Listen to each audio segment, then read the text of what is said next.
Hello my dear students. Today we will be discussing about the exercise of the history lesson in the earliest cities.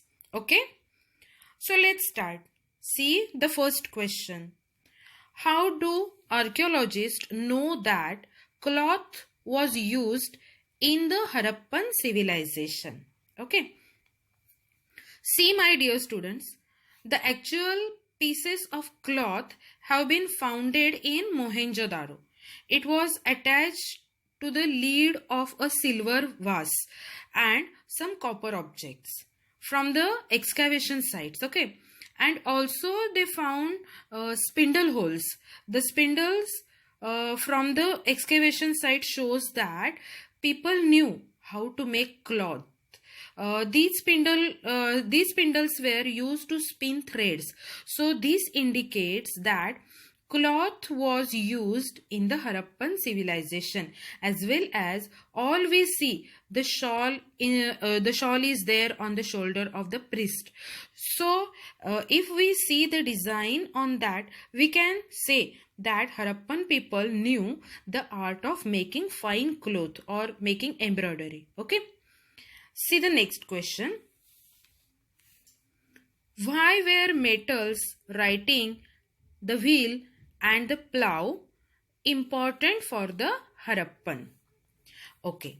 See, metals were invented in the or before the era of Indus civilization. So, metals like copper and bronze were used for making tools and weapons.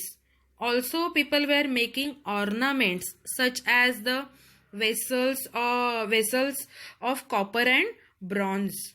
Okay. Also, people were using the golden and silver ornaments.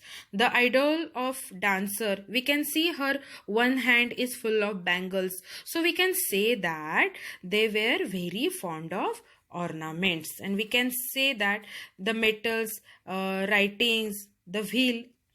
Okay, now we will see the next is writing. The writing has always been a very important means of communication. People could communicate with each other through some pictographs. So that was important to Harappans. Now see, we will turn to the wheel. Okay, the wheel was used in carts as well as for making pottery. And the last is plough. Okay, plough is it was used to dig the earth for turning the soil while planting and also for planting seeds. So we can say that metals, writing and the wheel and the plough were important for the Harappans. Okay. Now see question number 6. That is descriptive. So we will see that question number 6. Do you think that the life of farmers and herders who supplied food to the Harappan cities was different from that of the farmers and herders? Give reasons. So the question is relevant to the second topic, but here we will discuss about the Harappans. Okay.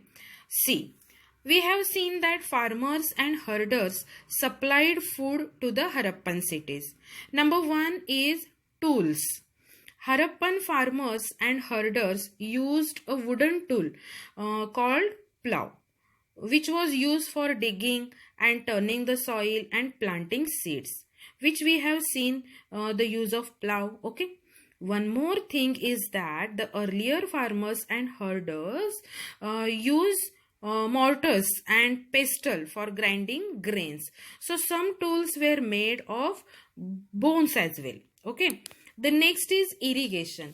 The Harappan farmers and herders used irrigation for better produce.